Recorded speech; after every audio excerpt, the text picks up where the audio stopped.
Donc le sujet qu'on a choisi ce soir, du moins que j'ai choisi, c'est sur la médisance. Ouais, sur le Lachon Hara. Et c'est marqué dans la paracha de Metzora, donc c'est ce qui traite de ce sujet. Mais d'abord Hachem et Moshe les morts. Donc a dit Hachem à Moshe en disant Zot Torah ta Metzora. Zot qui est Torah ta Metzora, voici la loi du Metzora. Ouais, la Gemara dans Achin a dit que c'est quoi le Metzora? C'est le Motzi Shemra. C'est la contraction de celui qui sort un langage Ra. C'est ça la Shonara. Le Metzora, c'est ça. Metzora, c'est Motzi Shemra. C'est la racine de Racha. Ra. Ra, c'est mauvais. Bayom Taora, tout le jour où il va être purifié. Parce que le Metzora, normalement, il devient impur dès l'instant où il a une tache sur lui qui a la taille d'un gris. C'est environ une pièce de 20 centimes d'euros. Ça va? Dès qu'il a cette tache-là, il peut avoir une tache de 50 cm de large et le Kohen n'a pas vu, il est tahor. Il est pur. Mais dès l'instant où elle a été vérifiée cette tache par un Kohen et qu'elle a au moins la tache de 1,9 cm de diamètre, ouais, il est tamé. Ça va? Et s'il diminue, il est tahor. Maintenant là, ou elle a disparu ou alors elle a diminué. Ve'uva la Kohen, donc on l'a porté chez Kohen, ve'yatsa Kohen elle est michutz la machane. Donc il est sorti en dehors du machane, en dehors du camp. Ça veut dire qu'il y a combien de camps dans le camp d'Israël? Il y avait combien de camps? Hein? Combien? Combien? 12. J'ai pas compris. Ah. Il y avait trois. Il y avait trois camps. 1, 2 et 3. Il y avait trois camps. Il y avait le camp des Kohanim, le camp des Lévi'im et Israël. Il était sorti des trois camps, lui, carrément extériorisé. On l'avait carrément excommunié, pardon. Il a été mis en quarantaine. Et donc le Kohen, il va sortir des camps pour aller voir sa tâche. Vera Kohen vient Nirpat Tsarat. Il a vu Kohen qu'elle avait guéri sa plaie, sa Tsarat, on va dire la lèpre, mais c'est pas une maladie. La lèpre c'est une maladie, ouais. Mais là c'est pas une maladie. Il faut pas aller voir le médecin pour aller soigner de la Tsarat. Il faut aller voir le Kohen. Ça va? Donc la maladie c'est une maladie spirituelle en fait, ouais, qui est issue en fait issue de la Shonara. C'est pour ça que il est devenu Metzora. Minatsarawa. Vetsiva Kohen velakar la mitash tsiporim. La Torah dit que le Kohen il va ordonner à ce qu'on puisse prendre deux oiseaux, shne tsiporim. Chayot, vivant, pardon, théorot, et pur. Pur, ça veut dire pas des animaux interdits de consommer. Ce qu'on appelle des animaux purs et impurs, c'est pas qu'ils ont une pureté particulière, c'est qu'ils sont comestibles, cachers. Et tamés, c'est qu'ils sont pas cachers. Très bien. Ils rentrent pas dans les critères des lois de la cacherie, des animaux qu'on peut consommer. C'est ça qu'on appelle tahor et qu'on appelle tamé. Ouais, entamé. Très bien. Ve'erez. Donc il y avait un bois de Erez. Il prenait du bois de Erez, oui, ou shnitolarat, et du fil écarlate, bizarre, oui, ve'ezov, et du bois d'Ezov. Donc il y avait deux bois qui étaient un bois de Erez, un bois de Ezov, et shnitolarat, c'est un fil écarlate. Ve'tziba Kohen ve'shachat et atzibor ha'echad et la keli cherez. Torah, le Kohen, qu'est-ce qu'il fait? Il prend l'oiseau, un des deux oiseaux, il lui fait la shrita, ça va? Il égorge, el kli cherez, au-dessus d'un keli cheres, un ustensile en argile, al-maïm chayin, dans lequel on a mis de l'eau. Vedatzibor achaya ikarota, donc il va prendre cet animal vivant maintenant. Ve'et erez, donc le bois de Erez, le bois d'Erez, donc de cèdre. Ve'et shni atolaat ve'et ezov, donc le fameux bois de Ezov, le shni tolaat et le bois de Erez, de cèdre, il va les prendre avec l'oiseau. Ve'taval otam, il va les tremper. Il va tremper cet oiseau-là vivant avec les bois de Erez et de Ezov et le shnitolat dans le sang qui est dans l'eau de l'animal de l'oiseau qu'il a égorgé. Et avec cet oiseau-là, il va prendre vivant, il asperge le Metzora, le personne qui était lépreuse. Matzarat, Sheva Peamim, 7 fois. 1, 2, 3, 4, 5, il asperge. Avec de l'eau et du sang et. Veshilach et Tatsipor Achaya, la Pénasadé, et ensuite il renverra cet oiseau vivant dans les champs. Voilà ce qui est marqué dans la Torah. D'accord. Et donc c'est marqué comme ça. Maintenant Rashi explique. C'est quoi ce scénario incroyable, cette cérémonie bizarroïde? Ouais? Ça vous a choqué ou pas? Dites oui. Très bien. Alors Rachid là-bas il dit comme ça. Ben, c'est quoi cette histoire d'oiseaux, de trucs et de. Alors Rachid dit comme ça. Les fichiers anégaïm, les tâches en fait que le Metzora il avait sur lui, qu'on a vérifié, finalement elles s'est avérées avoir diminué ou disparu. C'est négaïm, el baïm al lachonara. Elles viennent à cause de la médisance. La punition de celui qui fait du lachonara, c'était de recevoir des tâches sur lui. Il dit Shehu Maaseh Pitputé Dvarim. C'est quoi le Lashon Hara? C'est un Maaseh Pitput Dvarim. C'est un piaillement. Quelqu'un qui dit du Lashon Hara, si quelqu'un vient vous voir, il vous fait du Lashon Hara sur quelqu'un, en fait, la Torah dit que c'est un oiseau. Chazak ou Baruch. Il fait piti. Bon. Les fichach ou skak taorato betsiporim. C'est pour ça que pour le purifier, ce monsieur, il faut qu'il prenne un oiseau. Ça va? C'est quoi la tahara? Ici, c'est quoi la tahara? Tahara, c'est quoi? La purification. C'est quoi la tahara, Jonathan? Purifier. Mais c'est quoi purifier? Ça veut dire quoi purifier? Il va faire teshuva. Il va faire teshuva, ça veut dire quoi? Il va avouer qu'il est un oiseau. Ah, qu'il est tellement... Ben oui, parce que le type, il fait du piaillement toute la journée. Il raconte des bobards. Ça va? En fait, il est quoi le type? C'est quoi il est quoi? C'est quoi la Torah? Qu'est-ce qu'elle dit de lui? Qu'il est un oiseau. Ça va? Chez mes pas de pétim tamid. Parce que les oiseaux, ils piaillent toute la journée, tout le temps. Betsif sous col, en faisant des sifflements. Cui. Ouais. En fait, qu'est-ce qu'il est lui, le monsieur? Il est un oiseau qui piaille. Son dibour, son langage, il n'est que des sifflements. Donc qu'est-ce qu'il faut faire pour le purifier, cet homme? Qu'il faut faire pour le purifier? Purifier, ça veut dire quoi?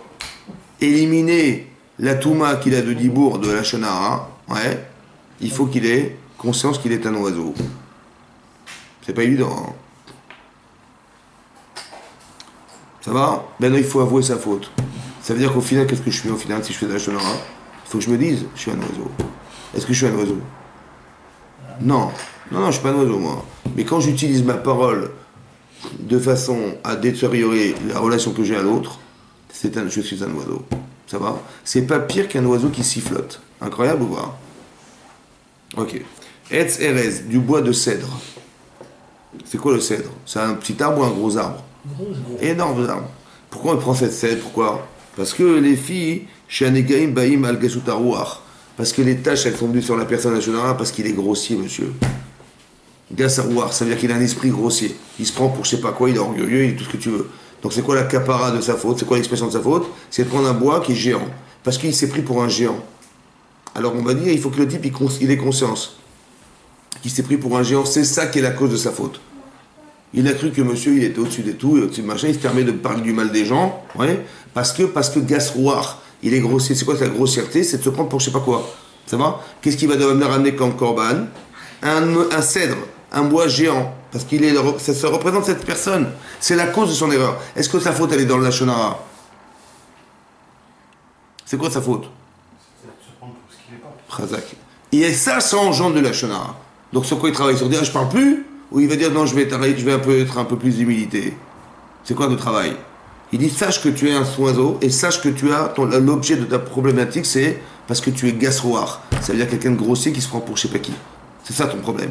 Alors maintenant, c'est quoi? Rachid dit Veshne Tolara. Donc il faut qu'ils prennent du fil de Tolarat d'un verre et ils amènent du bois de Ezov. Le bois d'Ezov, c'est un grand ou un petit arbre? Un grand. Ezov. Le cèdre, c'est grand, mais le Ezov, c'est petit. Ezov, c'est de l'Ésope. Mais c'est un petit arbuste. Ouais. Et Shintorat, c'est quoi? Shintorat.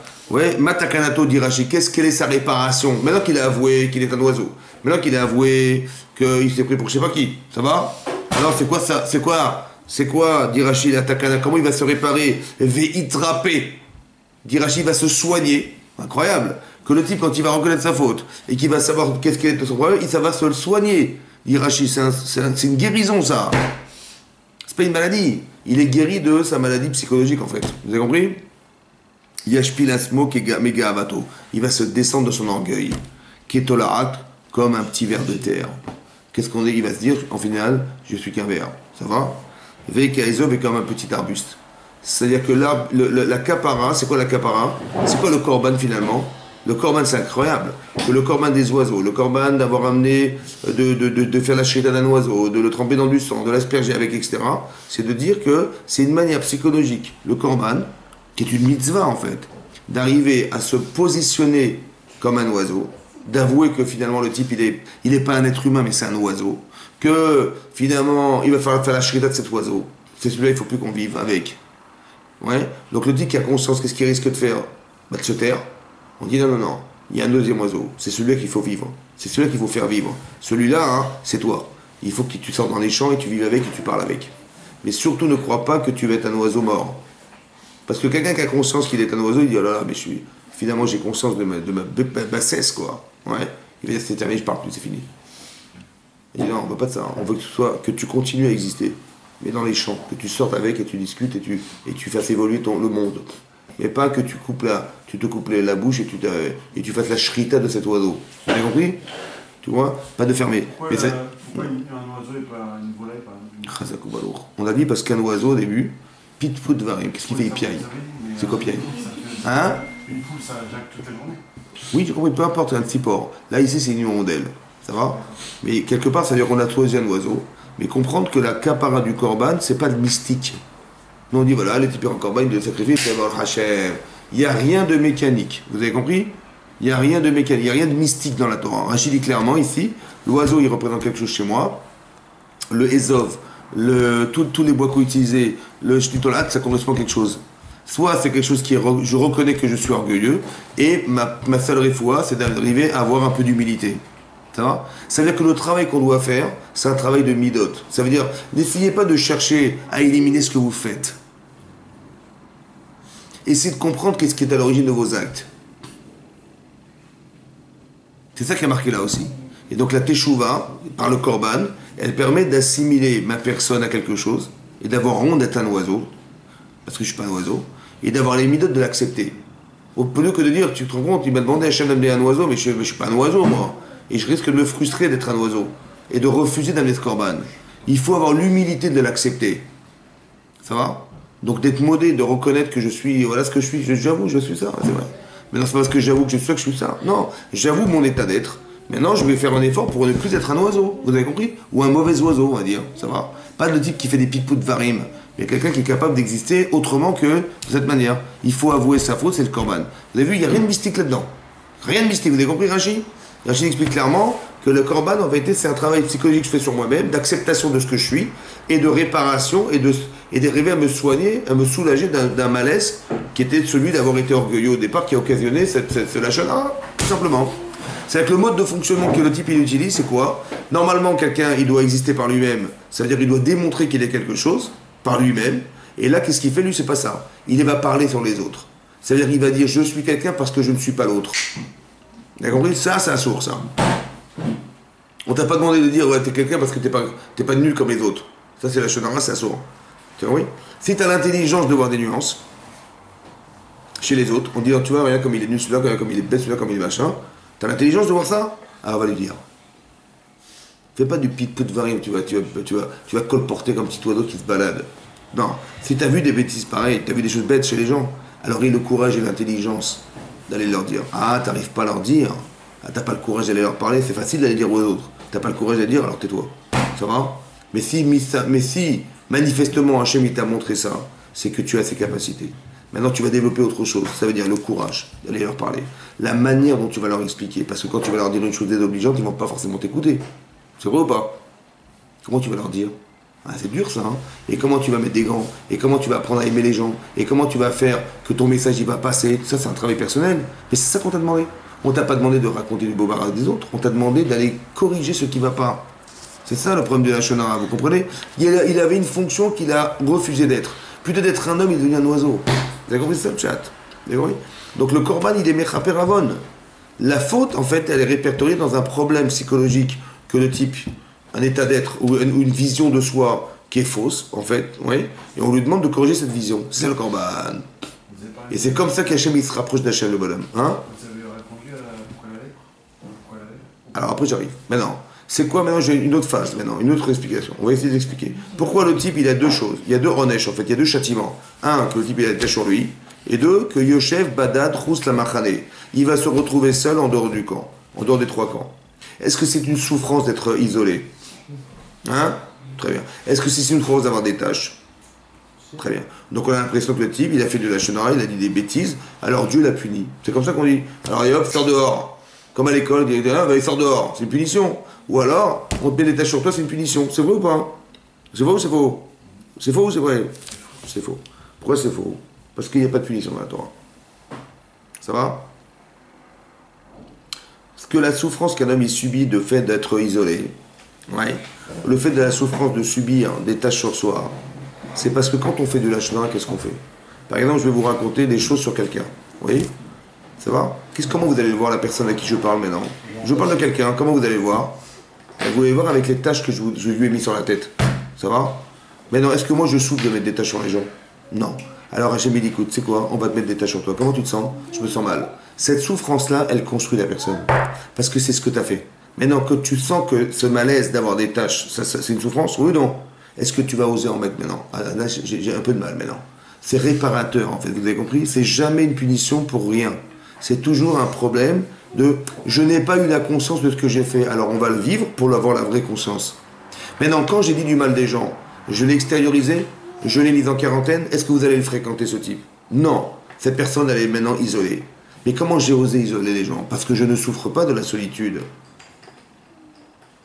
Alors Hachem, il dit, c'est simple, on va te mettre en dehors du camp. Vous avez compris? C'est un chesed d'Hachem. Que le type, maintenant, il a conscience de ce qu'il a organisé chez les autres. Parce que d'être seul, c'est dur. Mais quand j'ai fait du lashon hara, finalement, qu'est-ce que j'ai fait? J'ai organisé cette souffrance chez l'autre. Mais je n'en souffre pas puisque je l'ai mis dehors. Alors Hachem, il dit, alors tu vas te mettre dehors. Mida keneged mida, c'est pas pour dire, ah tu fais ça, on va te faire ça. C'est pas ça le pshat. Le pshat, c'est que le fait de souffrir de la solitude permet d'avoir la conscience de ce que veut dire souffrir d'être seul. Alors maintenant, comment tu vas oser dire du mal des gens pour les mettre dans la situation qui te fait souffrir? Alors tu vas arrêter de faire. Vous avez compris? Ce sont des freins en fait, des freins émotionnels. Quand un homme il a souffert d'être seul, il ne peut pas isoler les gens. C'est pas possible, c'est contre nature. Donc comme il est logique dans sa démarche, alors le fait d'avoir été puni, entre guillemets, d'avoir souffert d'être seul, ça va l'aider à ne pas isoler les autres. Au contraire, il va dire, ah non, c'est terminé, je ne dirai pas de la chose parce que je suis gêné. Quand je dis du mal, de dire que le type de qui je parle, la personne dont je parle, je vais l'isoler, je ne peux pas l'isoler, ça va? Parce que je sais ce que ça veut dire d'être seul, je ne peux pas faire ça. Donc c'est un frein pour éviter de faire du lashon hara. Parce que je sais la force que le dibour il a, que d'isoler les autres. Ouais? Parce que, je mets des tâches sur les gens et ça c'est insupportable, autant que j'isole les gens parce que c'est des gens qu'on va retrouver dehors. Il y avait un accompagnement par rapport à cette démarche-là ou est-ce que les gens ils devaient s'en rendre compte par eux-mêmes? Ben oui, c'est ça la démarche du Cohen. Le Cohen il va parler. C'est qui le Cohen C'est qui le Cohen? Le Cohen, c'est Aaron à Cohen. Aaron à Cohen, c'est un homme de Aaron Rodef Shalom. Il fait le Shalom. C'est quoi le Shalom? Tu vois, on n'a pas demandé d'aller voir un médecin, on a demandé d'aller voir quelqu'un de Shalom. C'est quoi le Shalom? C'est-à-dire d'être en ordre, d'être en paix avec les gens. Tu vois? Donc le type, il va lui parler quand il dit, tu vois, regarde ce que tu as fait, tu vois, maintenant tu es en dehors du mal, qu'est-ce que tu ressens? Il dit, ben, je ressens de la peine, je me ressens seul. Il dit, tu as compris? Il dit, non, je n'ai pas compris, mais le fait que tu te sentes seul, c'est que finalement tu as isolé les autres. Ah, d'accord, j'avais pas compris. Ouais, c'est vrai, c'est grave quand même. Ouais. Je me rends compte de ce que je vis, de ce que j'ai fait, je le vis maintenant, je sais ce que j'ai fait. Et là, je regrette. Tu vois? Des fois, il faut vivre des événements, c'est ce que fait Hachem en permanence. Il nous fait vivre des situations qui sont des tests, en fait, qui nous permettent, quand tu les comprends bien, que cette situation est réparatrice. Un peu comme le Rambam explique, le Rambam il dit là-bas dans Ichot Teshuvah, si vous regardez bien, là-bas le Rambam il dit quand un homme il fait Teshuvah, c'est bien qu'il aille en galoute, qu'il aille s'exiler. Il déménage, carrément change de quartier, change de ville. Pourquoi? Parce que le Rambam il dit parce que la galoute, l'exil, Mechaper Avon, ça expie les fautes. Bah moi j'ai compris au départ, quand je vois ce Rambam, je m'arrête là, je dis bah ouais, le type, la galoute c'est l'exil on n'est pas bien, on n'est pas chez nous, ouais. Cette souffrance, elle répare les fautes. Comme si Dieu m'avait puni, voilà, j'ai fauté, Dieu m'a puni, il m'a foutu une tréha, et il m'a mis va dehors. C'est ça ou pas? Quand on est en Israël, on a été exilé en Babylonie. On est exilé, éparpillé dans le monde entier, voilà la galoute. C'est vrai ou pas? Maintenant, le fait d'être pas chez soi, c'est une souffrance. Je dis, voilà, donc c'est Mechaper Avon. J'ai fauté, Dieu m'a puni, voilà, j'ai fauté, c'est bon. C'est bon, c'est comme ça qu'on le comprend. Normalement, on comprend comme ça. Comme ça, il nous a pris au Talmud Torah. Vous vous rappelez? Si on fait les mitzvot, on va être heureux. Si on fait les avérotes, on va être malheureux. Le Talmud Torah. Maintenant, le Rambam dit pas ça. Le Rambam avait dit, en quoi la galoute elle est Mechaper Avon? Parce que quand tu n'es pas chez toi, tu te sens humble. Incroyable, hein? Tu vois, tu te fais tout petit, tout à coup on n'est pas chez nous. Tu vois? Quand tu déménages, d'abord tu te fais petit. Quand tu connais le quartier par cœur et tout ça, tu te prends pour je sais pas qui.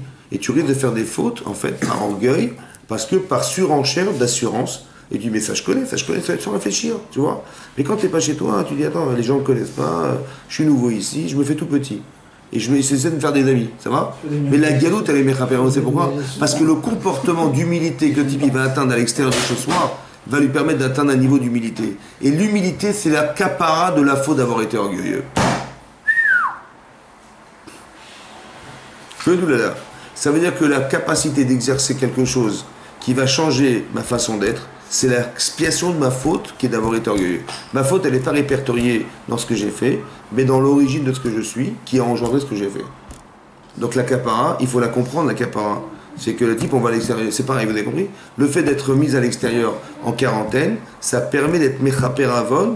La faute, c'est pas d'avoir du lachonara. Ça, c'est la conséquence évidente de la gava. Ça aurait pu être autre chose.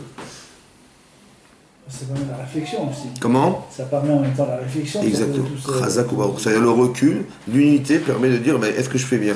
Pas de dire, mais je suis sûr de moi et je réfléchis plus. C'est incroyable. Vous avez compris ce que ça veut dire, ça? C'est ça. Donc ça veut dire que le fait qu'Hachem il organise des situations où le type il le comprend avec une forme de frustration, mais il ne faut pas le comprendre comme une punition où Dieu il m'a puni, il m'a fait la honte de ma vie, il m'a mis dehors, parce que là c'est un problème non pas de compréhension mais de midot. Quand un type il se rebelle contre ce qui lui arrive, c'est un problème de midot. Ça va? Midot, ça veut dire des défauts, évidents de ne pas accepter. Par orgueil, il ne va pas accepter. Ça va? Il veut dire c'est quoi cet affront, etc. Il va refuser. Comme on l'avait dit la fois dernière, on a dit que, vous vous rappelez qu'on a dit que quand Hachem il a proposé à Paro de reproduire des grenouilles, la deuxième plaie d'Égypte, il était capable, Paro, de reproduire des grenouilles. Il a demandé à ses Khartoumim, à ses sorciers de reproduire, ils ont fait des grenouilles. Mais quand il a fallu s'en débarrasser des grenouilles, qu'est-ce qu'il a fait? Il n'a pas dit aux sorciers débarrasser-vous. Qu'est-ce qu'il a fait? Il a dit à Moshe Aaron, priez Hachem qui me débarrasse de ces grenouilles. Pourquoi il n'a pas demandé aux sorciers? Parce qu'il ne pouvait pas. Donc on lui a démontré A plus B qu'il était impuissant. Il a vu ou pas? Alors comment ça ne l'a pas convaincu? Deuxième plaie d'Égypte, ça ne l'a pas convaincu. Parce que maintenant on va faire autre chose. On n'est plus dans l'intellect, on est dans l'orgueil. C'est-à-dire moi je suis le roi maintenant. Ah tu m'as fait cet affront, tu m'as fait la honte, que maintenant je suis obligé de demander à Moshe Aaron, mes ennemis, de me débarrasser des grenouilles, tu vois, je ne veux pas lâcher. Tu vois, t'as compris? C'est-à-dire que là maintenant on demande autre chose, on demande la Hanava. D'accepter ce qui nous arrive, de dire voilà j'ai compris, ok Hachem j'ai compris. Pas de dire non je me rebelle, c'est à cause de lui, je me rebelle. En fait il faut déjà comprendre que tout ce qui m'arrive c'est pensé. Donc quand je me rebelle contre Hachem. C'est clair et net ça. Vous avez compris pas? Donc ça n'a pas de sens de se rebeller. Hein? Pourquoi il n'a pas utilisé ce stratagème pour faire redescendre son humilité à Hachem?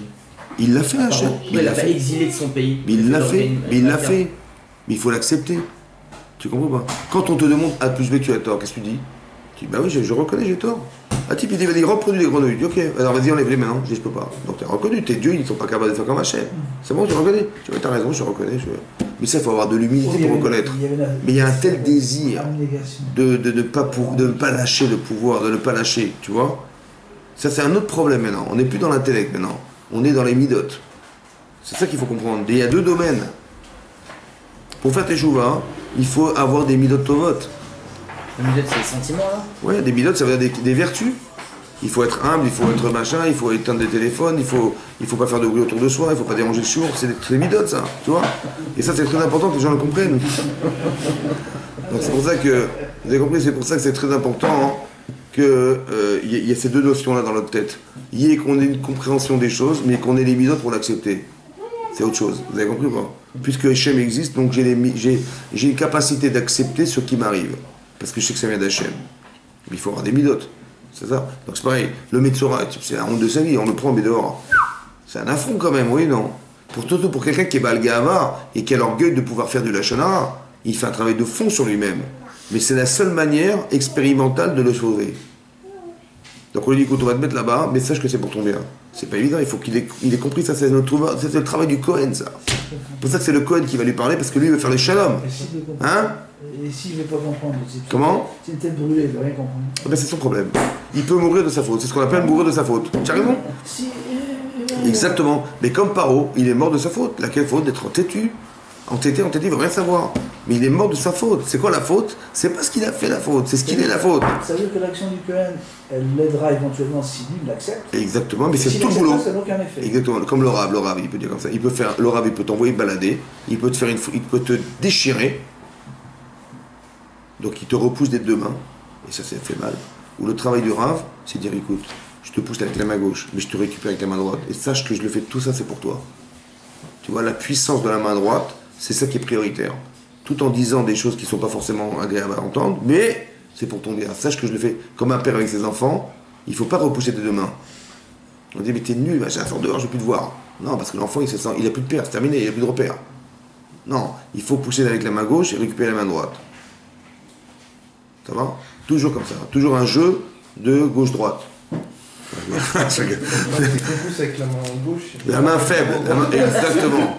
L'agma dans Sota dit là-bas, l'agma dans Sota d'Afrem Zahin, vous vous rappelez, même Zahin, l'agma dit que le Yetzer Arafat, la femme et les enfants, on pousse avec la main gauche et la main droite on récupère. Toujours comme ça. Parce que sinon, si on repousse les deux mains, ça marche pas. C'est-à-dire que les mains, c'est trop difficile à accepter et on n'est pas adapté pour pouvoir accepter des choses pareilles. Mais c'est ça. Donc de croire en Hachem, c'est toujours de comprendre que c'était avec la main droite. Alors que moi, je croyais qu'il m'avait refoulé des deux mains. Quand un homme il se plaint de sa vie, il se plaint des trucs, il croit qu'il est carrément banni, quoi. Ouais. Mais cette logique-là, c'est une logique fausse, en fait. C'est la logique du Yetzer. Hachem existe. Donc il est toujours sur ce principe de gauche-droite. Il te pousse avec la main gauche, mais il te récupère avec la main droite. Donc comprends-le de cette manière. Et quand tu comprends comme ça, alors finalement tu peux accepter, et là tu avances et t'évolues. Alors que si le type il voit ça comme une frustration, il dit comment on a osé me mettre dehors, tout le monde est au courant, machin, je pardonnerai jamais, c'est terminé, je pardonnerai jamais. Tu vois? Et ça c'est un problème de midot, c'est plus un problème de compréhension. Je refuse de réfléchir, parce que la frustration est plus forte que le message. Et ça il ne faut pas tomber là-dedans. C'est ça le message ici. Le korban c'est métaer, c'est mérapé, ça purifie et ça soigne. Ça va? Ouais. Est-ce qu'il y a des personnes, par exemple, qui ont été frappées de la Metzora, qui voilà, étaient rebelles et ils sont restés... C'est possible, mais dans la vie c'est comme ça. Et ne cherche pas dans la Torah. Dans la vie c'est comme ça. Des gens qui vivent mal ce qui leur arrive, c'est des gens qui sont tombés dans ce piège. On fait quoi pour expliquer ce notion-là? Peut-être que... Écoute-moi bien, écoute-moi. C'est quoi croire en Dieu? Ça veut dire quoi croire en Dieu? C'est quoi mystique? Ça veut dire quoi de croire en Dieu? J'ai dans ma tête quelque part une part dans mon cerveau où Dieu existe. Ou bien qu'il existe. Ça veut dire que tout ce qui m'arrive c'est lui. C'est différent déjà. Donc quand je réfléchis à tout ce qui m'arrive chez lui, est-ce que je peux me plaindre de ce qui m'arrive? C'est dommage. Parce que quand je me plains contre lui. Quand je me plains, c'est moi qui ai raison. Vous avez compris ou pas? Quand je fais une manif, je pense que le gouvernement il s'est gouré. Donc je fais une manif, je fais des grèves, je sais pas, donc quand je manifeste quelque chose, c'est que les gens se sont trompés. Ça va ou pas? Donc quand je dis mais qu'est-ce qui m'arrive? Il y en a marre et de là, c'est que Dieu il s'est gouré. Vous avez compris? C'est grave. C'est ça le problème. Il s'est pas gouré. Donc au moins humilité de dire bon, attends, j'accepte ce qui m'arrive. Et quand ça m'arrive, je réfléchis avec et en fait, en acceptant ce qui m'arrive, je deviens humble.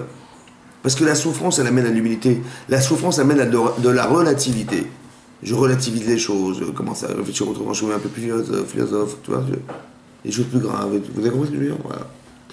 Donc ça, c'est les Metzora. Maintenant, on va essayer de réfléchir dans la Torah où est-ce qu'on fait de la Lashon Hara, où est-ce qu'on parle du Lashon Hara. Ça va? Et comment c'est perçu. Alors, vous avez dans la paracha de Be'alotecha. Là-bas, on voit une forme de Lashon Hara spéciale où c'est un Lashon Hara fraternel. Ça veut dire un Lashon Hara familial. Il y a Moshe, Aaron et Myriam. Mais là-bas, c'est un Lashon Hara où on essaie d'aider les gens. Par exemple, Myriam, là-bas, elle entend de Tzipora, sa belle-sœur, qui se plaint. De quoi? Parce que quand Eldad ou Medad, qui ont prophétisé dans le camp, parce qu'effectivement, on a voulu... Moshe s'est plaint d'être seul et que c'était trop difficile de porter le joug de tout le Klal Israël sur lui. Il a dit il faut me soulager, ouais, et me seconder. Donc il a dit il y a Shivim Skelim, de 70 sages qui vont t'accompagner. Ça va? Sur lequel tu pourras t'appuyer. Et on entend dans le camp deux personnes qui prophétisent, qui ont été nommées par Hachem pour être ces fameux sages, Eldad ou Medad. Et Tzipora, elle dit à sa belle-sœur Myriam, elle dit je ne plains leur femme à ceux deux-là. Je dis pourquoi tu plains la femme? Oui, parce que depuis que Moshe Rabbeinu il est devenu prophète, il s'est séparé de moi. Donc j'imagine que ces gens, ces femmes, elles vont devoir se séparer de leur mari, il faut l'accepter, c'est comme ça. Je dis comment ça, il s'est séparé de toi? Mais depuis quand? Parce qu'on est prophète, on sépare de son mari ou de sa femme. Et donc elle raconte ça à Aaron, elle dit mais tu te rends compte ce qu'il a fait Moshe, il s'est séparé de sa femme, on ne savait pas. Et en fait, lui, elle l'a fait pour aider son frère. Ouais, mais elle a fait du Lashon Hara. Ça veut dire qu'elle a fait de la médisance. Qu'est-ce qu'elle a été racontée à Aaron? S'il y a un problème, avant Moshe Rabbeinu directement, ça va? Et Moshe Rabbeinu, Anav, Mikol Adam, Al-Sher Al-Pene Adam, a dit la Torah. Et là, on voit l'humilité de Moshe, là, il s'est tué, il n'a rien dit. C'est son frère, on ne peut pas le dire comme ça. Elle a dit, alors il s'est tué. Qui c'est qui intervient? Dieu. Il leur dit comme ça. Il a dit, mais j'ai pas compris. Hachem leur dit, mais vous, quand je m'adresse à vous, je m'adresserai à vous en rêve. Ouais, quand vous dormez, je viens avec vous. Mais est-ce que réveillé, je viens avec vous? Non, vous n'êtes pas au niveau de parler avec moi et réveillé. Par contre, mon cher Rabbeinu, paix la verbo. Je parle même qu'on est réveillé. Ça va? Qu'est-ce qu'il leur a dit? Hachem, il leur a dit comme ça. Si encore Moshe était comme vous, j'aurais pu comprendre que c'est pas bien ce qu'il a fait. Mais est-ce que vous êtes identiques? Est-ce que vous êtes égaux en prophétie? Non. Donc s'il y a une différence, tu peux bien comprendre que Moshe il est spécial ou pas? Oui ou non? Donc comment Madoua lo yiritem ledaber? Pourquoi vous n'avez pas eu peur de dire? Tu comprends ça? Que même quand il y a une subtilité dans la Shonara, qui apparaît comme de genre mitzvah, tu vois, je vais faire une mitzvah, il faut faire attention, parce que fais gaffe, quand tu fais du copier-coller, ouais, faut faire attention de voir est-ce que c'est vraiment égal. Tu dis, mais nous aussi on est des prophètes, mais jamais Hachem nous a demandé de nous séparer de notre mari. Comme ça dit Myriam, oui. Donc c'est-à-dire qui c'est qui a inventé cette histoire? Si Hachem ne m'a pas dit de me séparer de mon mari, c'est qui l'a inventé? C'est lui. Donc elle dit, c'est lui qui a inventé. Je dis, mais pour dire ce que tu dis, il faudrait que tu sois l'égal de celui de qui tu parles. Mais tu n'es pas l'égal. Donc c'est très possible que lui, il ait une halakha spéciale, que lui sépare sa mari, pas toi. Et ton mari, tu as compris ou pas? Madoua, pourquoi t'as pas eu peur de dire? Comme ça lui dit Hachem. Après il dit, mais c'est Avdi Moshe, mon serviteur Moshe. Pourquoi il a répété mon serviteur Moshe? Ben, mon serviteur c'est Moshe, c'est mon serviteur. Pourquoi il a dit Avdi Moshe, mon serviteur? Comment vous avez osé parler de mon serviteur Moshe? Alors j'ai compris, c'est quoi le pshat? C'est de dire, si tu as raison Myriam, que Moshe il a eu tort de séparer de sa femme, c'est ça que tu penses, qu'il a eu tort?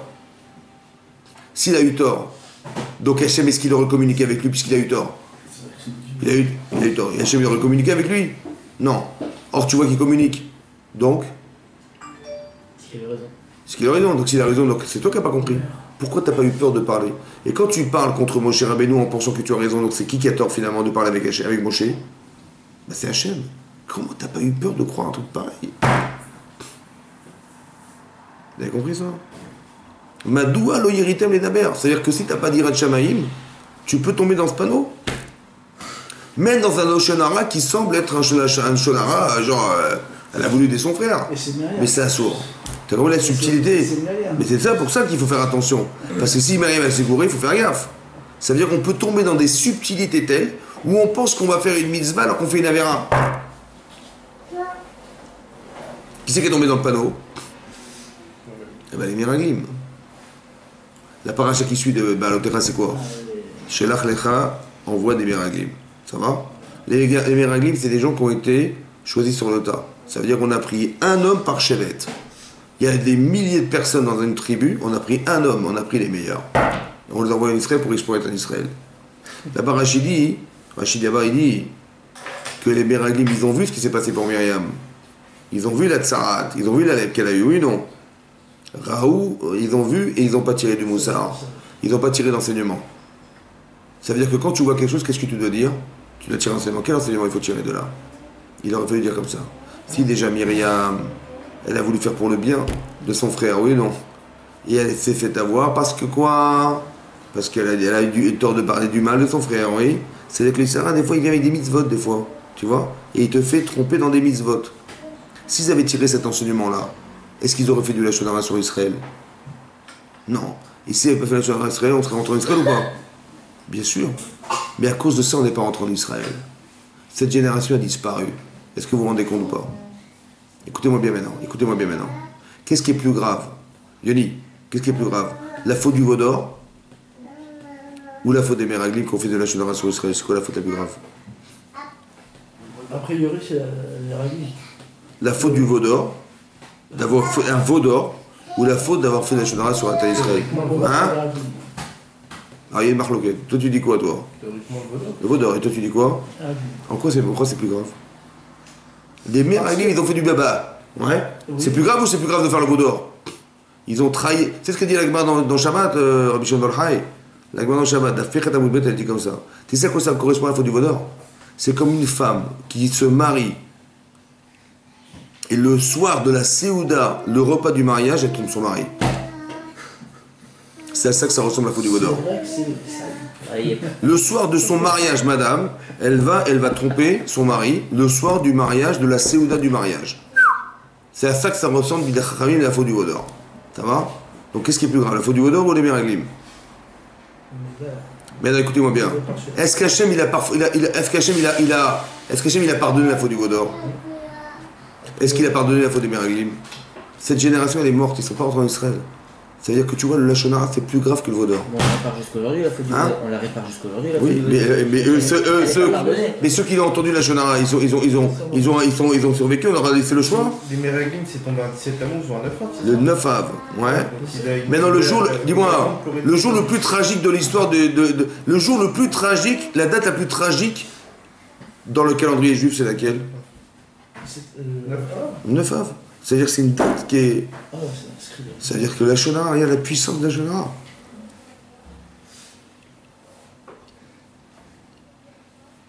Pourquoi c'est plus fort que le gars? Tu peux comprendre, je vais t'expliquer, tu vas voir. Vous avez compris ça? Ok. Maintenant, c'est marqué comme ça. Hein? Je n'ai pas trouvé tout ça, je l'entends. Regardez. Dans Parashat Shemot. Quand Hachem il a dit à Moshe Rabbeinu, il faut sauver que Israël. Ça va? Il faut aller libérer l'Israël. Qu'est-ce qu'il a dit? Qu'est-ce qu'il a répondu? Moshe Rabbeinu. Hachem il dit va sauver l'Israël. Ouais. Vayan Moshe. Il dit là-bas dans Parashat Shemot, au début du Pérek Dalet, 4e chapitre. Vayan Moshe, il a répondu Moshe, Vayomer, Ve'en lo yaminuli. Ils vont pas vous croire. Velo ishmeu bekoli, ils n'écouteront pas ma voix, les d'Israël. Qui yomrou, parce qu'ils vont dire, l'onira elecha Hachem, il t'est pas apparu Hachem. Voilà ce qu'ils vont dire. Ça va? Qu'est-ce qu'il a dit Hachem? Vayomer elav Hachem, Hachem lui dit, Mazé biadecha, qu'est-ce que t'as dans la main? Il a dit, ben, il a maté, j'ai un bâton. Il a dit, Vayomer ishlechu arsa, jette-le par terre. Va ishlechu arsa, il l'a jeté au sol. Va il est nachash, il est devenu un serpent. Vayanos, Moshe Mipanav, il a reculé devant ça, ce phénomène, il a un bâton de serpent, il a eu peur, il s'est reculé. Ça va? Vayomer Hachem, El Moshe, Shlach Yadecha ve'echos biznavo. Il dit, prends ta main et attrape-lui la queue à ce serpent-là. Ouais? Vaishlach Yado ve'echazekbo. Donc il a mis sa main, il a saisi le serpent par la queue. Il est redevenu un bâton dans sa main. Ok. Après il a marqué, il a dit ça. Les Ma'an afin qu'il y ait un milou qui n'ira elecha Hachem. Je te demande de prendre ce bâton et de devenir serpent et de rattraper le bâton et le serpent il revienne bâton pour qu'il croie en toi que tu as vu Hachem. Il a grandi. D'accord? Attends une minute. Attends une minute. Non, ça c'est avant qu'il a eu. Avant. Il a compris. Il a vu ce phénomène, il a vu. Voilà. Ok. Après il a dit comme ça, Vayomer Hachem. Après il dit Vayomer Hachem, non. Rod, encore. Il dit Avena yedecha bechekecha, mets ta main dans ta poitrine. Vayavé Yado Becheko, donc il a mis la main dans sa poitrine. Vayitsiwa, il l'a sorti. Veine Yado Metzorat Kashaleg. Sa main elle est lépreuse comme de la neige. C'est-à-dire qu'il a eu des boutons blancs comme de la neige dans sa peau. Vayomer Hashem Yadecha, El Chekera, remets ta main, dit Hashem dans ta poitrine. Vayashev Yado El Cheko, il a remis sa main dans sa poitrine. Vayitsiwa, il a ressorti. Veine Shava Vexaro. Et voilà qu'elle a retrouvé sa chair. Donc deux choses. Un, le bâton est devenu serpent. Et deux, la main est devenue lépreuse. Pourquoi ces deux simanimes? Pourquoi ces deux signes-là, spécialement? Rachi. Il y a le rapport avec le serpent. Il est nachash. Il y a le serpent. Regarde. Ramazlo. Hachem, il lui a fait une allusion à Moshe Rabbeinu. Chez Siper Lachon Hara. Qu'il a raconté du Lachon Hara à l'Israël. Mais Omro, le Yaminouli en disant ils vont pas me croire. Bien sûr qu'ils vont me croire. Pourquoi? Parce qu'ils sont maminim de maminim. Tu te rends compte ou pas? Un, le bâton serpent c'est la Lachon Hara, et deux, la lèvre c'est la Lachon Hara. Il a dit dis-leur que tu as dit du Lachon Hara sur elle. Ça va? Il dit comme ça. Pourquoi le Nachash? Ouais.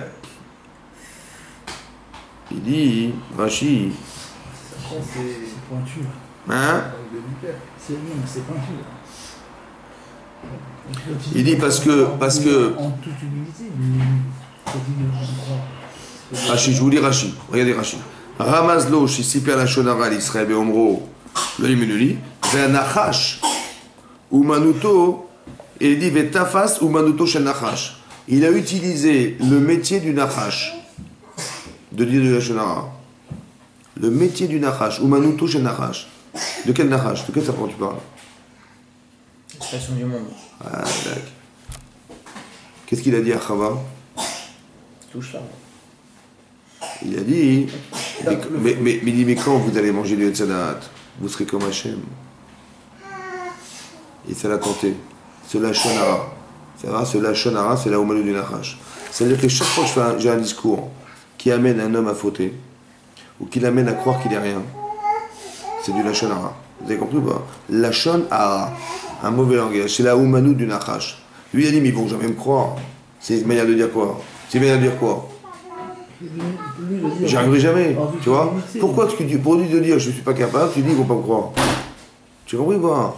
C'est la shonara. C'est-à-dire qu'il faut faire attention de la shonara. Quelle est la force du dibour? Vous avez vu ce qui se passe ici ou pas? Et Rachidi là-bas sur place, qui à cause de ça, il ne va pas rentrer en Israël.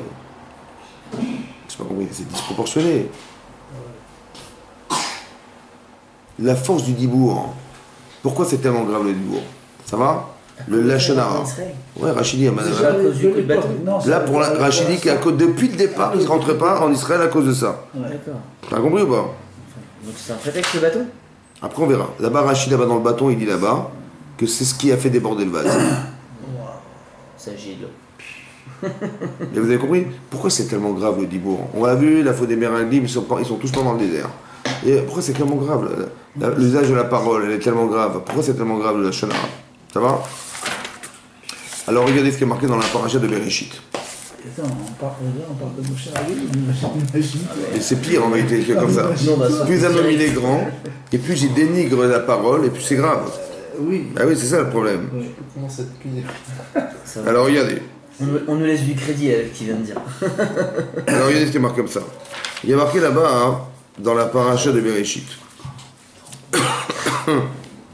C'est marqué là-bas comme ça. Je vous lis le texte.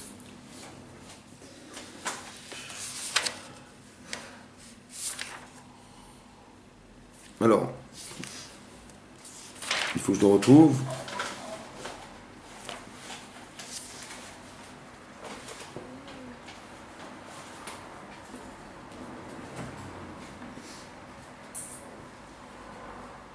Alors, voilà.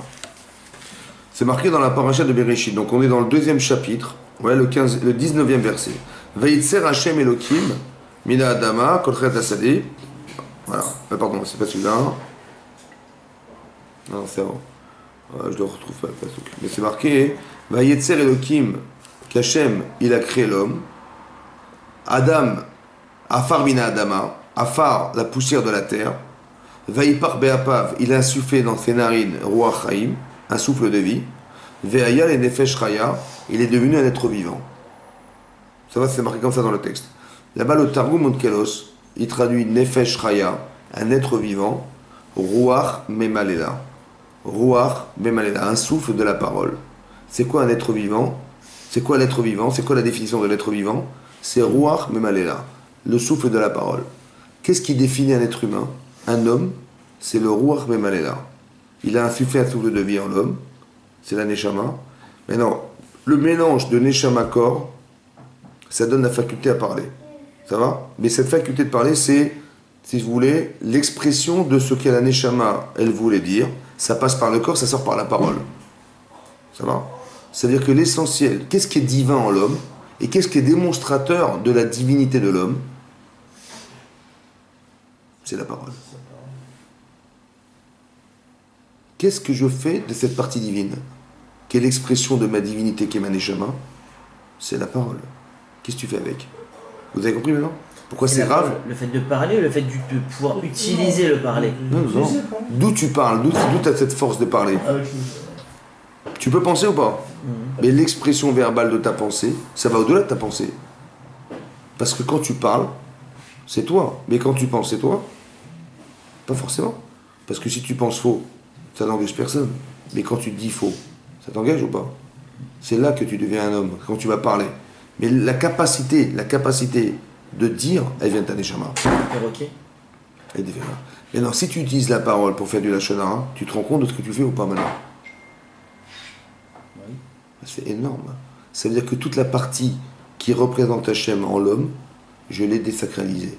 Et quand je parle de l'homme, en disant du mal de l'homme, je désacralise la personne qui a été créée par Hachem. Tu vois, ça c'est une avéra énormissime, ça. Et en ce qui concerne le perroquet qui arrive à répéter des mots, il parle pas forcément, mais il arrive à répéter des mots. Est-ce qu'on considère ça comme de la parole ou pas? Pas du tout, parce qu'il n'y a pas de pensée. C'est répéter. Quand tu dis quelqu'un il est comme un perroquet, Oui, il fait que répéter des mots. Mais est-ce que c'est réfléchi? Il répète, mais il peut les dire une heure, une semaine, un mois après, il peut répéter des mots, donc il pense à ce qu'il va dire. Quand tu dis singer, par exemple, quand tu fais des misotes, tu dis je fais des misotes ou quoi? Singer les misotes. T'étais là ou t'étais pas là? Non. Tu compris ou pas? Il n'y a pas de conscience. Ouais. Le type il a dans un mot, il répète un mot. Mais il y a une conscience? Non. Il n'y a pas de conscience humaine. L'animal n'a pas de conscience humaine. Il est capable de répéter, de singer des choses, mais il n'est pas capable. Tu prends un singe, il lui fait faire tu prends un éléphant, il veut monter des règles. Donc, ça nous fait rire. Et c'est pourquoi ça fait rire? Parce que c'est ridicule, parce qu'on sait que c'est un animal. Il n'y a pas de nefesh. Il n'y a pas de conscience humaine là-dedans. Tu vois, c'est ça qui fait rigoler. Mais ça veut dire que quelque part, la pire des choses, c'est d'utiliser sa parole qui est donnée par Hachem pour en faire quelque chose qui n'a pas d'usage. Et qui l'inverse. Non, bon, ça n'a pas d'usage, mais c'est pire, c'est pour détruire. Shlomo Amelech, il a dit que Achaim ve'amavet, la vie et la mort, tloui be'ad halashon, elles dépendent de la parole. Tu peux faire vivre des gens en leur parlant et tu peux les tuer en leur parlant. La mort et la vie, elles dépendent. Pourquoi? Parce que puisque la force de la parole, elle vient de la neshama, tu peux pénétrer des gens dans leur conscience avec la parole. Comme il est marqué, tout ce qui sort du cœur rentre dans le cœur. Ouais. Que l'influence la plus puissante que de pénétration des autres, c'est la parole. Pourquoi? Parce que tu rentres directement dans la conscience des gens par la parole, parce que ta parole vient de ta neshama.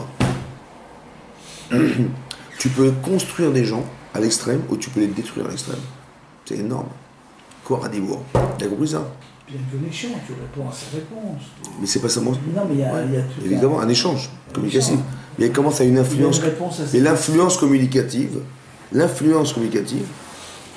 tu te rends compte que tu peux changer un homme à lui faire tes chouvins?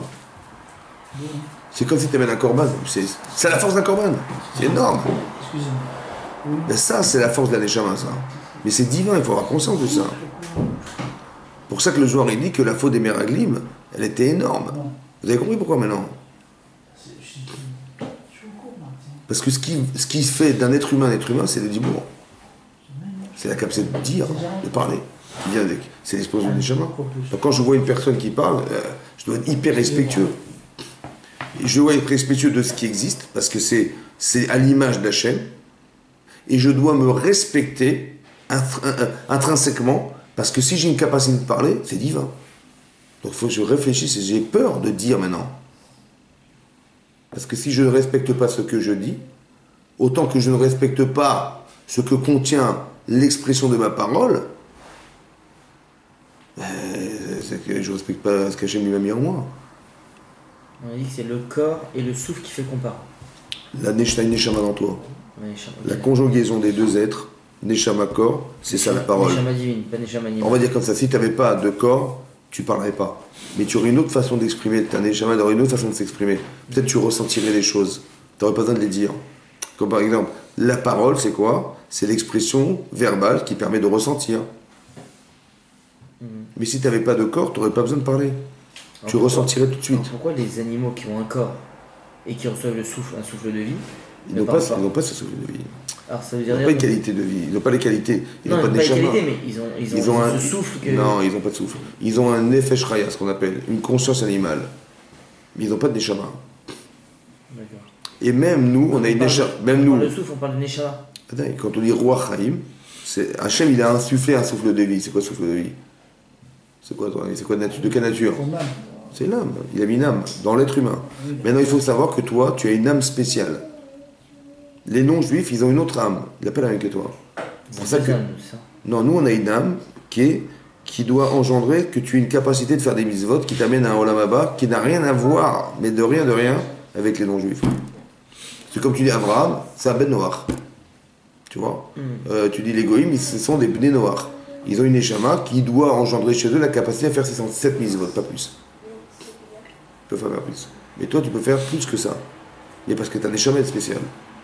Par exemple, le Cohen, il a une autre neshama que la nôtre, qui a pour incidence, par exemple, que monsieur, il ne peut pas se marier avec une groucha, une femme divorcée. Il ne peut pas rentrer dans un cimetière.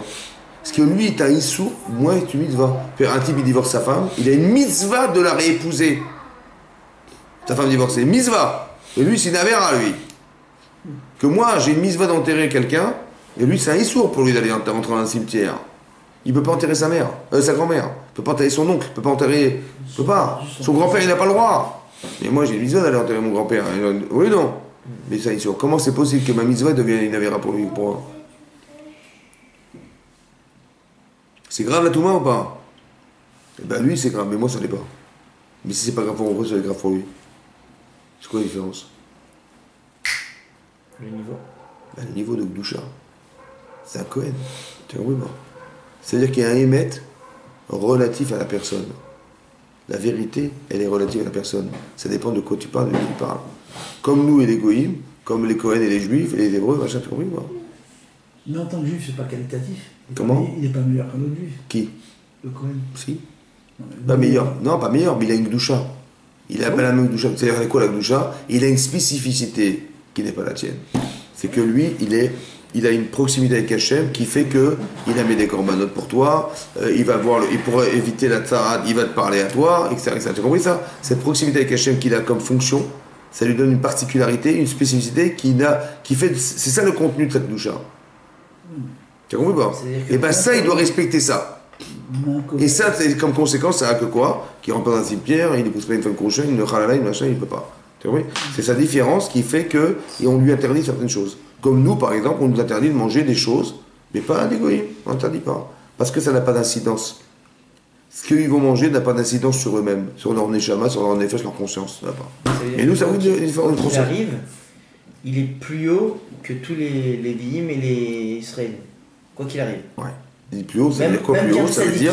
Même qu'un tzaddik. Il a une autre façon Parce qu'un d'exister. tzaddik, lui, il a le droit, par exemple, d'aller enterrer ses grands-parents. En tant qu'Israël, ouais.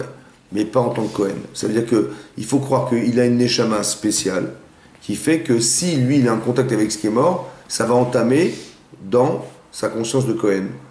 Mais non, on ne le comprend pas. Mais c'est comme ça. Ça veut dire que ça a une incidence. C'est comme de manger du cochon. Ça va enlever des forces? Non. Mais ça va enlever le désir de faire des mitzvot. Pour nous. Mais le goïm, non, ça n'enlèvera rien. Tu comprends pas? Pourquoi? Parce qu'il n'y a pas ce désir chez eux, déjà, au départ. Donc ça n'a aucune incidence. Ils mangent du cochon, ils mangent des huîtres. Moi, je mange des huîtres, ça a une incidence. Parce que le fait qu'on a une neshama autre que celle des goïm fait que le fait de manger non cachère, ça a une influence négative sur la capacité que ma neshama, elle a de m'envoyer des messages.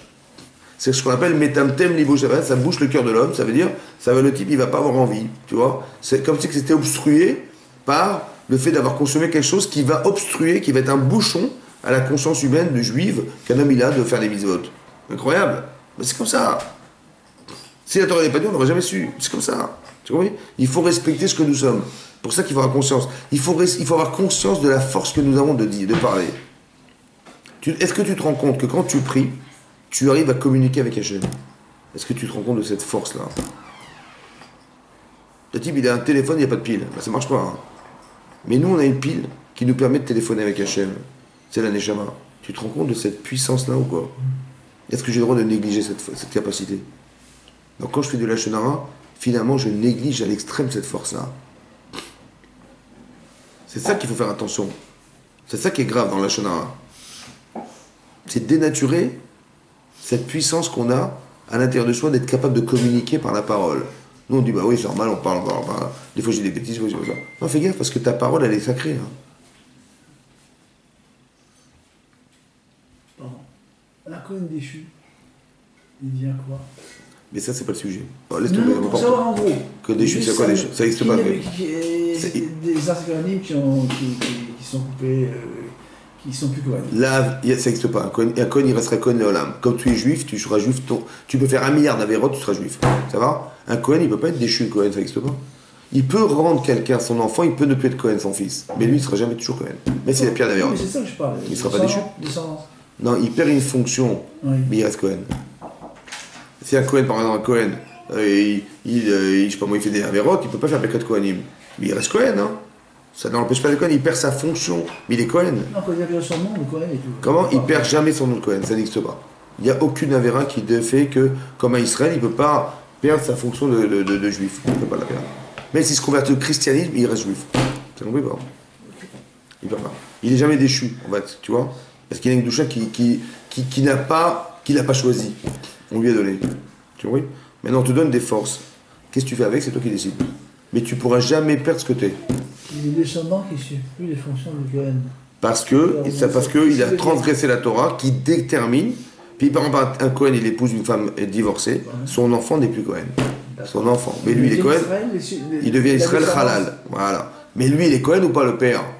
Le père, le grand-père, l'avant-père. Le père, il est Cohen. Il a été avec une femme divorcée. Il s'est marié avec elle. Il a eu un enfant avec elle. Il est Cohen ou pas lui? Ouais, mais son fils, non. Ça, oui. Il perd pas sa Cohen. Voilà. Mais là, c'est pas le sujet maintenant. Ce que je voulais te dire, voilà. Mais c'est pas dans le sujet. On fait du hors. Ça m'intéresse. On fait du HS. C'est fini. Mais non. Mais là, ce que je veux dire par là, c'est comme ça. Écoutez bien. On est dans le dibourg. Moi, ce qui m'intéresse, c'est le dibourg. C'est mieux la conversation. Hein? Vu que c'est bafoué la parole que Dieu nous a donnée, si on n'est pas concentré pendant la prière, vaut mieux ne pas prier? Non, jamais. Pourquoi? Parce que c'est comme si tu dis, puisque j'ai pas bon à l'école, je vais faire du clochard. Non, c'est pas parce que tu réussis pas dans un domaine qu'il faut t'arrêter. Au contraire, il faut te dire, je vais y arriver et je vais faire des efforts. Ah, mais ça peut arriver, enfin, moi ça m'arrive, des fois, j'ai beau essayer de me concentrer, j'arrive pas. Il y a des jours, c'est comme ça. Il y a des jours. Est-ce que c'est arrivé une fois dans ta vie de te concentrer toute la fila? Je tenais de non, ça. pas forcément. Jamais. Donc c'est parce que tu n'arriveras jamais que tu ne veux pas prier. Oui. Parce que le terrain, il est balèze. Mais ça veut dire comme ça. Pourquoi il est balèze? Parce que la prière, mon chéri. Non, mais je la fais, mais des fois je me suis dit, c'est-à-dire que j'ai vraiment la tête complètement ailleurs que dans ma prière. Mais c'est pas toi, ne crois pas que tu es un cas isolé. C'est tout le monde comme ça. Pourquoi c'est comme ça? Parce que c'est pas une offense, quoi. Oui, t'as raison, oui. Mais c'est bien d'avoir honte, c'est très bien. Khazak. Mais après, maintenant, il faut réfléchir comment je vais y arriver. Pas de dire, puisque j'arrive pas, je le ferai plus. Tu vois? Non, je continuerai après, mais est-ce que sur le moment, arrête pas de prier, fais autre chose, après tu reviens? Jamais de la vie, jamais de la vie. Parce qu'en fait, il faut arriver à comprendre que c'est qu'en priant que tu vas t'attacher à Hachem. Mais il faut juste savoir prier. C'est le problème. Savoir. Ouais. C'est comme un type qui dit, tiens, j'ai pas. Tiens, j'ai. Pardon, j'ai une mauvaise note en mathématiques. Je veux plus de mathématiques. Non, c'est que t'as pas compris la logique. Non, oui. Dans la logique de la prière, c'est comme ça. En vérité, on a du Yetzera dans la Tfila. Parce que si tu pries bien, le Yetzera, il est mort. C'est clair ou pas? C'est-à-dire que quand tu fais des mitzvot, indirectement, tu fais la volonté de Dieu. Mais là, tu parles directement à Dieu. C'est-à-dire que la Tfila, on dit c'est Berumo Shel Olam, c'est au-dessus de tout. Tu vois? Parce que si tu communiques directement avec lui, c'est que tu es partenaire avec Hachem, qui ne peut plus rien avec ça. C'est pour ça qu'il s'acharne. Mais non.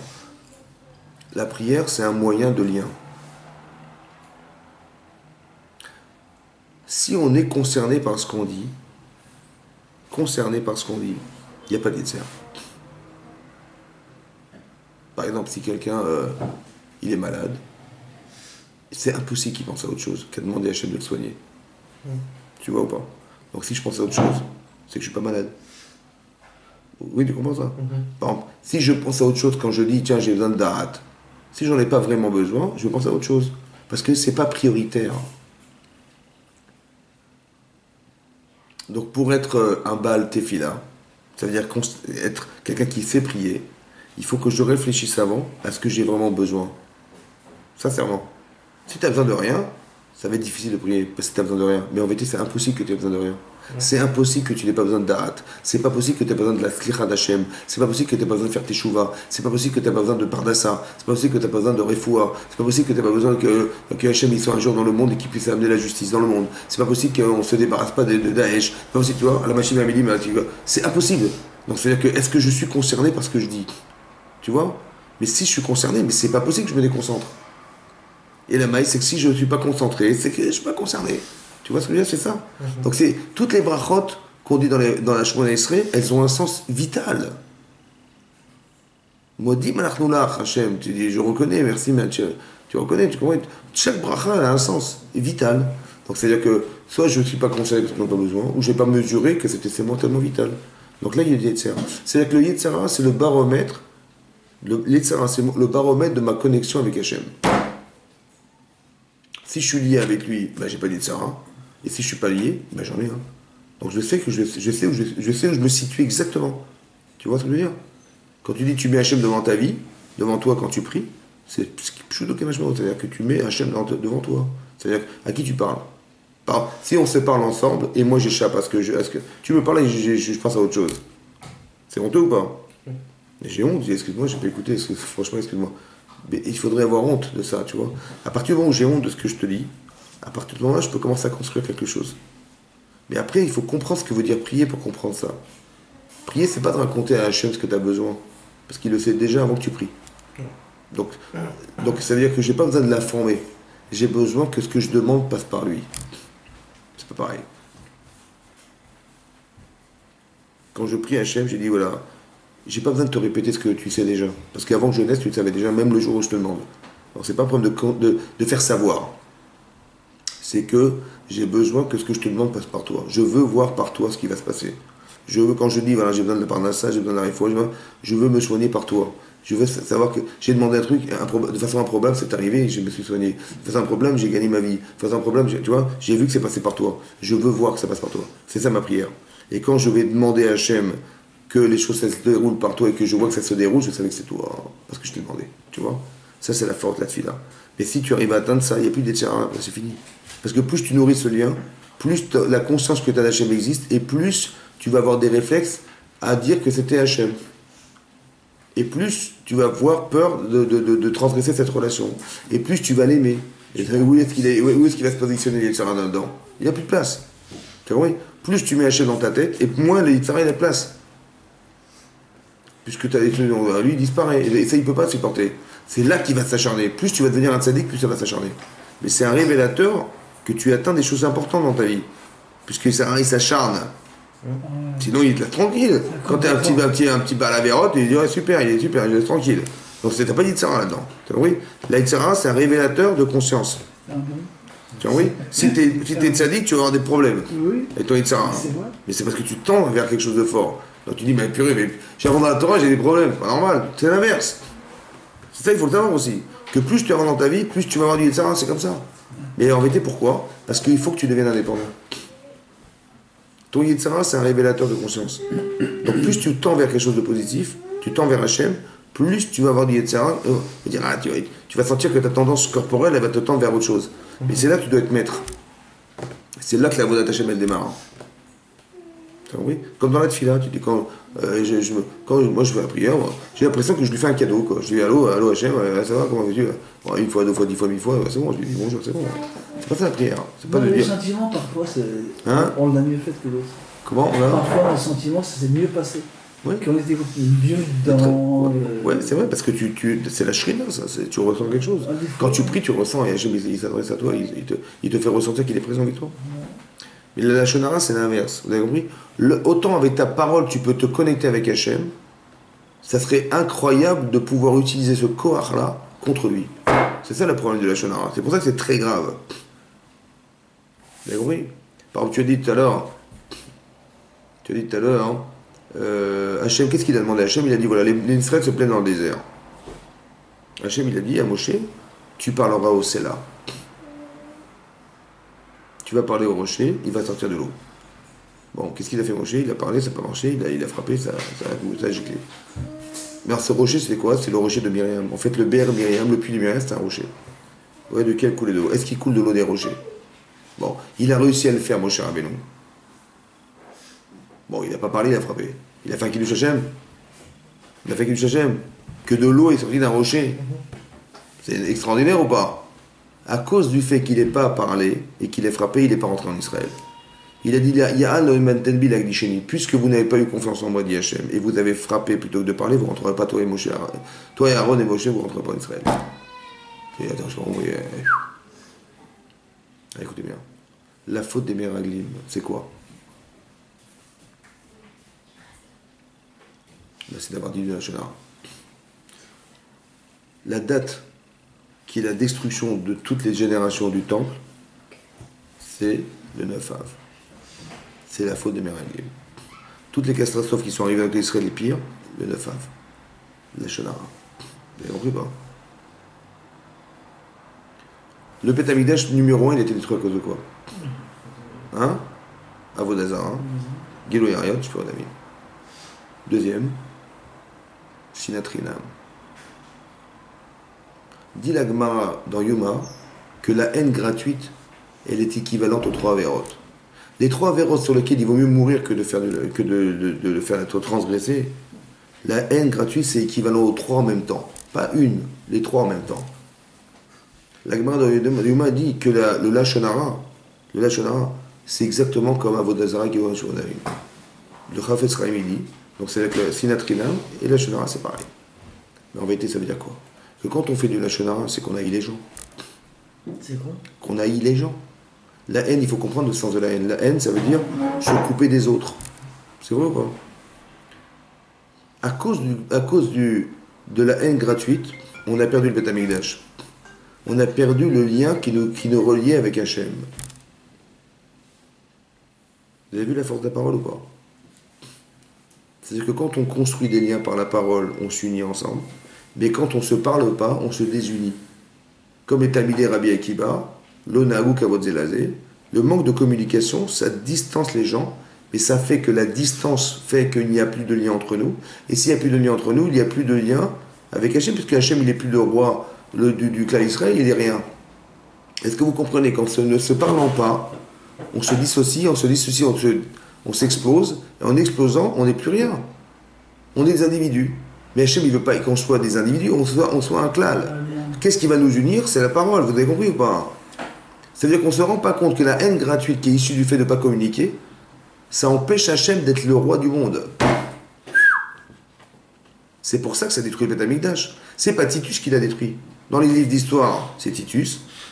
Mais spirituellement, Chachamim l'expliquait, c'est pas Titus. C'est le fait qu'on ne se supporte pas. Vous avez compris? La parole est communicative. On existe ensemble parce qu'on communique ensemble. Mais si on n'est pas capable de communiquer ensemble, ben quand quelqu'un il prend la femme de l'autre, quand quelqu'un il fait avodazara, il est idolâtre, ou quand quelqu'un il tue la personne, ouais, il a physiquement éloigné l'autre de soi. Ou bien il a pris sa femme, donc il a pris la partie spirituelle qui le construit, ou bien il a carrément annihilé l'idée que Dieu existait. Mais ça, c'est une manière physique de le faire. Mais tu peux le faire sans physique. Tu parles. C'est fou. On ne parle plus. On ne se connaît plus. On ne parle plus. Et le fait de ne plus communiquer, c'est se retrouver seul. Et se retrouver seul, c'est l'otov. L'otov, Yatan Levado. Vous avez compris? Pas le pshat qu'il faut se marier. Le pshat que quand un homme il se retrouve seul, il n'a aucun sens. Parce qu'il a une potentialité fantastique qui ne lui sert à rien. L'otov. Tu comprends? Mais le pire, c'est d'utiliser un potentiel négativement. C'est de parler du lashon hara, de la médisance, c'est de l'achash. Voilà, c'est l'achash. Ça, c'est le travail du nachash. Celui qui veut détruire. Mais moi, je n'ai pas le droit de détruire. Je dois utiliser cette force dans le but de construire. Dans le but de permettre aux autres d'exister. Tu vois? Donc quand je raconte du bobard sur les autres, quelque part, je détruis le monde parce que je raconte aux gens la meilleure des manières de se séparer de lui. Ça, c'est la destruction du temple. La destruction du temple, la destruction du monde. Vous avez compris? C'est ça que le Rav Esraim expliquait. Que, voilà. Donc quand Hachem il a dit à Moshe Rabbeinu, tu vas parler au rocher, ça veut dire quoi parler au rocher? Ça veut dire que tu vas créer un lien avec la matière. Mais si tu es capable de créer un lien avec la matière, mais à force avec des êtres humains, ça aurait réparé la faute des Meraglim. Mais qu'est-ce qu'il a fait Moshe? Il n'a pas parlé, il a frappé. Il a cassé ce lien. Vous avez compris? C'est pour ça qu'il est mort dans le désert avec les gens qui avaient cassé ce lien. Vous avez compris la force de la parole? Comme c'est énormissime. Il n'est pas rentré en Israël, mais c'est disproportionné. Pourquoi juste parler, c'est rien? Non, parce que s'il avait parlé, les Bnei auraient fait un raisonnement fortiori, dit Rashi. Si déjà, quand Hachem, Moshe Rabbeinu, il parle à un rocher, qui n'est pas ordonné de faire des mitzvot, qui n'est pas obligé d'écouter, qui n'a pas de sraronesh, il n'a pas ni salaire ni punition, zéro. Il est capable d'entendre Moshe Rabbeinu. Alors nous, à la Chad Kam avec Amak, on va écouter Moshe Rabbeinu. Ça va? Et ça, on aurait réparé ce qu'on n'a pas été capable d'écouter Hachem parce que les Meraglim nous avaient dit de ne pas rentrer en Israël. Ça aurait été réparateur de la faute. Seulement, il n'a pas été capable de faire ça. C'est pour ça qu'il est mort dans le désert. Avec les gens qui n'ont pas été capables d'entendre. C'était ça le Nisayon de Moshe Rabbeinu. Vous avez compris ce que ça veut dire? C'est-à-dire qu'il faut faire attention à la parole. C'est ça que je dis. Il faut positiver son discours. Il faut donner, encourager les gens. Il faut utiliser la parole comme un lien avec les autres et pas quelque chose qui nous séparera des autres. Parce que le lien spirituel qui existe entre nous, le lien spirituel, il passe par la parole. C'est pour ça que le Lashon Hara, c'est grave. Vous avez compris? Le type, il devient Metzora, il devient machin. Il devient Met, en fait, parce que Metzora, Chachif Kemet. Pourquoi il est mort? Il n'est pas mort, il est vivant. Non, il est Met, ça veut dire qu'il représente quelque chose qui nous tue spirituellement. Parce que si on ne communique pas, à quoi on sert? Même Adam Arishon, vous avez vu Adam Arishon? Quand Hachem lui a dit, il a fauté Adam Arishon, il a dit, mais où es-tu? Hachem, il a dit, où es-tu? Pourquoi il a dit, où es-tu? Mais il savait bien où il était, Rachidi. Il dit, c'est juste pour communiquer. Pourquoi faire? Pour qu'il y avoue sa faute. T'as compris ça? Parce que s'il avait bloqué, il aurait été transi, il aurait été complètement comment dire, stupéfait par le discours, il aurait été bloqué, il ne veut pas bloquer, il dit où tu es? Par une question, il dit bah voilà je suis là, il dit bah je suis nu, il dit qui t'a dit qu'il était nu? Qu'est-ce qu'il a répondu mon cher Rabbeinu? Qu'est-ce qu'il a répondu à Adam Arishon? Il dit mais pourquoi t'es nu? Il dit parce que j'ai entendu ta voix, j'ai eu peur. Il dit mais est-ce que c'est parce que tu as mangé du Hetzadat que je t'avais ordonné de manger qui t'a fait savoir que t'étais nu? Le rat, tu le sais maintenant, donc t'as honte de toi, oui ou non? Qu'est-ce qu'il a répondu à Adam? Il a dit, mais c'est la femme que tu m'as donnée qui m'a fait fauter. Vous avez vu la chonne? Il a été coffert Betovato par le Dibourg. Incroyable ou pas? Vous avez compris? C'est ça qui est marqué là-bas. Il a répondu, c'est la femme que tu m'as donnée qui m'a fait fauter. C'est-à-dire, encore une fois, le lachon. Vous avez compris? Le lachon hara. C'est-à-dire une manière de se disculpabiliser en disant c'est l'autre. C'est un lachon négatif, ça. Il faut assumer ce que t'es. Ça vous dire, lachon hara. Lachon hara, c'est pas forcément négatif. C'est à utiliser un langage ra, qui est un langage égoïste. Un langage ra, c'est un égoïste. C'est quoi le ra? C'est quoi ra? Ra minéourav. Un enfant, il est ra minéourav. Parce qu'un enfant, il n'a pas de conscience de donner. Il est ra. C'est-à-dire il va pleurer pour manger. Il va pleurer pour machin. Il faut lui faire tous ses petits besoins, tous ces prétextes, tous ces machins, il faut lui combler. Tu vois? C'est ça ra. Lachon hara. C'est un langage réflexif sur soi-même. Il faut que ton langage, il soit il extériorise quelque chose, il fasse exister autour de toi. C'est ça la force de la Neshama.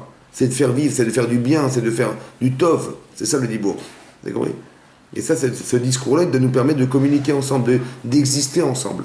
C'est ça la chaim, c'est ça vivre. Ça, on parle de l'Israël. Ouais, ça entre, voilà, on parle. Mais ton discours, il doit être un discours positif. Tu vois, que Moshe, il a encouragé Yoshua ben Nun.